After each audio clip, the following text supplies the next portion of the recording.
Shalom kepada kita semua. Sekali lagi kita akan bertemu. Dan hari ini saya akan bercerita tentang hasil pembacaan saya di dalam buku yang bertajuk Firman Allah dan Akal Budi Manusia. Buku ini ditulis oleh Ronald Ashnas dan diterbitkan oleh Momentum Christian Literature pada tahun 2008.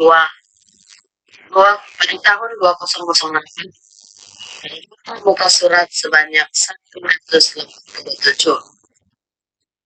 Buku ini menceritakan firman Allah dan budi manusia. Firman Allah mengingatkan kita pada konteks di Injil Yohanes dan logos klasik dari gereja muda. Dan budi manusia merupakan satu eksplorasi tentang seberapa jauh manusia ini kenyataan tentang Allah. Yang pertama yaitu Home menyatakan beberapa poin besar di sini. Yang pertama, Home mencoba menunjukkan bahwa sebagian besar keyakinan-keyakinan mengenai realitas adalah masalah-masalah yang tidak boleh dibuktikan atau didukung oleh reso manusia. Yang kedua adalah inti dari keyakinan-keyakinan bersandar pada sesuatu yang bukan reso dan pengalaman, tetapi pada insting, kebiasaan pribadi dan kebiasaan kelompok tersebut. Dan Hume juga menyentuh tentang etika yang menyatakan bahwa ketimbangan itu tidak terletak pada besok, melainkan pada natural manusia yang non-rasional. Menurut pendapat Hume juga, kita seharusnya memberikan argumen para rasional dan percaya insting kita. Yang nomor dua,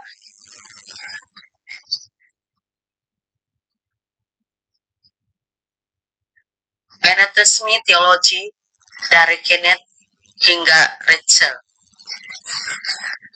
di mana Kenneth bahwa pengetahuan manusia merupakan gabungan dari dua faktor, yaitu bentuk dan isi, di mana isi tersebut diberikan oleh pengalaman indrawali. Kenneth juga berpikir demi kebaikan agama Kristen, ia berpendapat bahwa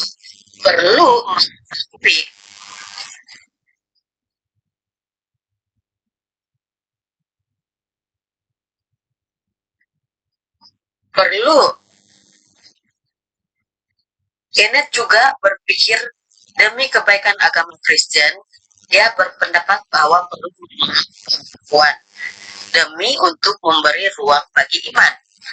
Karena bagi Hume maupun Kenneth, iman dan pengetahuan itu tidak memiliki persamaan. Sedangkan Rachel berpendapat bahwa satu-satunya pengetahuan yang real tentang Allah yang boleh dimiliki oleh manusia tertakluk pada adanya pengaruh Allah pada diri mereka. Yang keempat, yang ketiga, serangan terhadap penyataan proposisional, di mana serangan terhadap bahan pikiran yang menyatakan ketidakmampuan Allah bicara. Nah, akal budi manusia di sini menyatakan bahwa Akal budi manusia ini tidak mampu memahami akal budi ilahi. Serangan terhadap atau ide-ide yang diringkaskan menjadi tidak ada penyataan yang proporsional. Nah, penyataan proporsional yang diartikan di sini ialah penyataan kebenaran ataupun penyataan pribadi. Para pemikir memberi pandangan penyataan yang proporsional juga menyatakan bahwa Allah memang menyatakan dirinya, namun bukan melalui posisi, tetapi melalui kehadiran atau perjumpaan pribadi. Nah, menurut posisi ini, manusia tidak mengetahui tentang dan cukup hanya dengan mengadakan hubungan pribadi dengan yang diwujudkan. Yang keempat,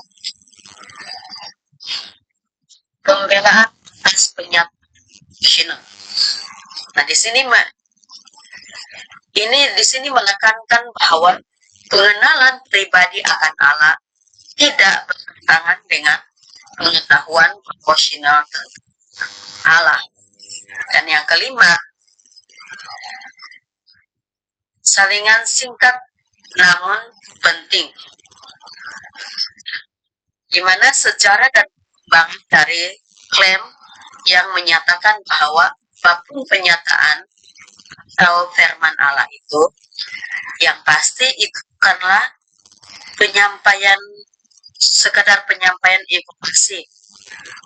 Secara spesifik boleh dilihat di mana David Hume dan Immanuel Kant berpegang pada pandangan mereka bahwa pengetahuan manusia tentang Allah adalah hal yang mustahil.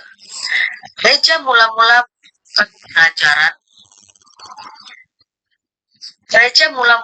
meluaskan pengajaran Perjanjian Baru bahwa Kristus adalah Logos yang menjadikan segala pengetahuan manusia. Dan yang keenam adalah Logos Kristen. Orang-orang Kristen percaya bahwa dunia rasional merupakan dari Allah yang rasional, peoratif dari Allah yang rasional, yang objektifkan pikiran-pikirannya yang kekal di dalam penciptaan dan mengaruniakan pada manusia. Nah, gambaran Allah yang meliputi satu struktur reso yang sama dengan struktur reso Allah.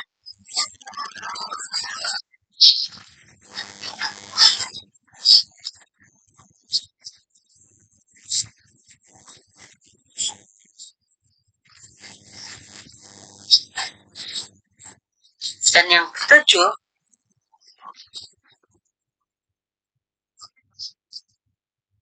nasionalisme dan imperialisme. Nasionalisme dan imperialisme adalah dasar dari dua posisi epistemologi. Pengalaman yaitu indrawati. Pengalaman Indrawel mampu di mana Indrawel melaporkan bagaimana keadaan tertentu, namun tidak mampu memahami apa yang pasti menjadi keadaannya sepanjang waktu. Yang ke-8, nasionalisme Kristen Agustus. Agustus mempertimbangkan bahwa ada dua faktor tentang yang dilihat di dalam setiap tindakan pengetahuan manusia. Agustus sangat berhati-hati dalam membedakan antara terang Allah yang bukan diciptakan dan terang yang lain yang diciptakan Dan Agustinus meyakini akal budi manusia yang memainkan peranan penting di dalam pengetahuan. Dan pengetahuan manusia dimungkinkan oleh adanya dua itu, yaitu yang pertama terang Allah yang diciptakan, dan yang kedua yang diciptakan oleh mengubah keyakinan intelek manusia.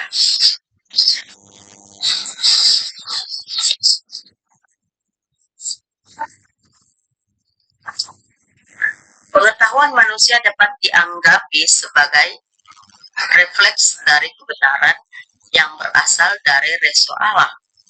Nah, Agustinus juga menyadari bahwa teori pengetahuan Kristiannya sendiri berakar dari doktrin logos perjanjian baru. Nah, Agustin juga menyatakan tulisan juga bahwa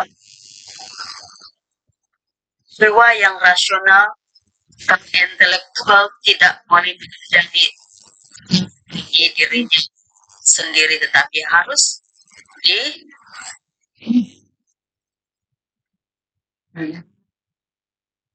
dieliminasikan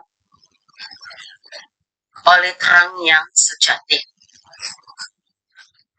Yang kesembilan, pemerintahan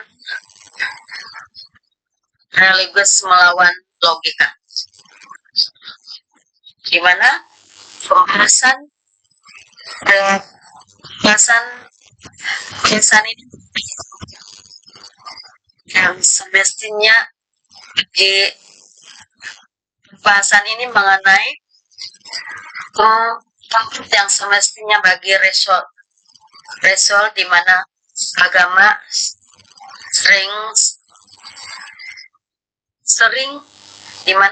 sering sekali dirusak oleh ketidakhatian kepada dua pengertian yang sangat berbeda dari kata reso, yaitu seperti klaim. Nah, inkarnasi itu tidak bermaksud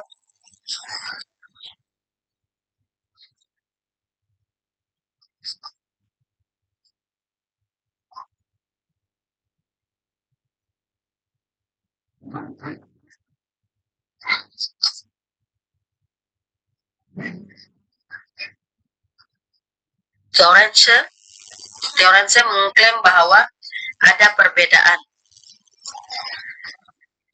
antara logik Allah dan logik manusia. Torres juga percaya logik manusia semuanya tidak memadai oleh pengetahuan tentang Allah. Yang ke-10, reso dan agama. Salah satu keyakinan dasar rasional adalah kepercayaan bahwa dunia ini rasional, yang berarti terdapat konformitasi dasar antara struktur reso manusia dan struktur dunia. Nah, para rasional menegaskan bahwa reso manusia tidak terlibat dalam pergumulan interpretasi satu dunia yang rasional, seperti logika dan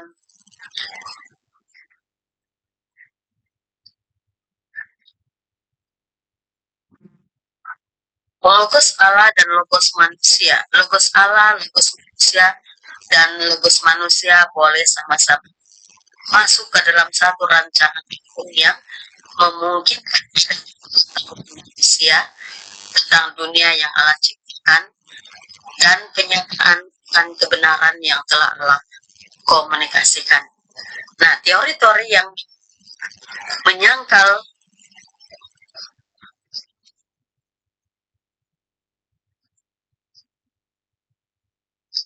galaksi yang diciptakan Allah ini bukanlah teori yang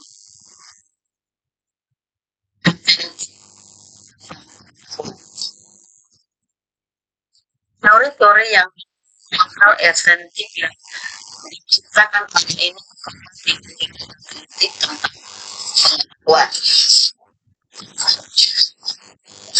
Yang ke-11, reso penyataan dan bahasa. Serangan modern terhadap pengetahuan manusia tentang Allah telah didasari oleh teori-teori tentang naturalisasi manusia dan naturalisasi.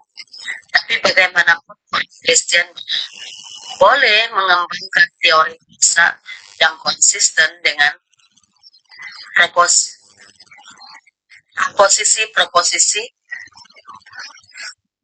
Kristen selama teori proposisi Kristen selama teori itu dan implikasinya tidak bertentangan dengan data empiris tentang bahasa. Yang ke-12, penyataan dan Alkitab. Terjadi perselisihan pandangan di antara kaum Injili mengenai hubungan antara penyataan dan Alkitab, disebabkan munculnya Gephom dan Kenneth di dalam pemikiran Injili kontemporer.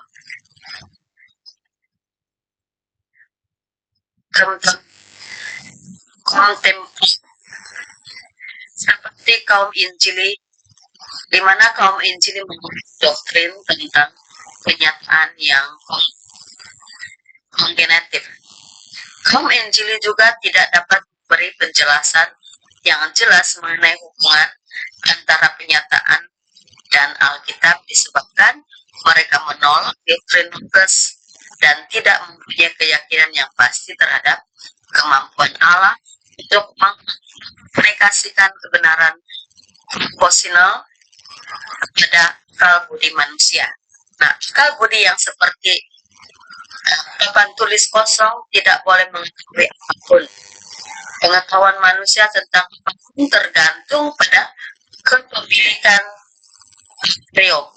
dan kategori pemikiran bawah.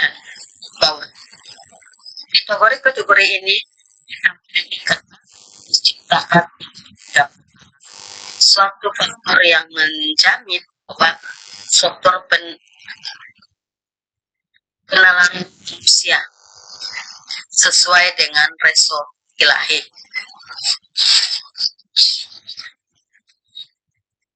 Apa yang saya dapat renungkan daripada pembacaan ini ialah di mana Ronald Eshnas menekankan pentingnya mengintegrasikan iman dan akal budi manusia. Dia berpendapat bahwa keduanya saling melengkapi dan tidak saling bertentangan dengan menjaga keseimbangan iman dan akal budi. Kita akan dapat menjalani kehidupan yang penuh makna berdasarkan kebenaran dan kebijaksanaan. Demikian pembacaan saya pada hari ini. Sekian, terima kasih. Yang pertama,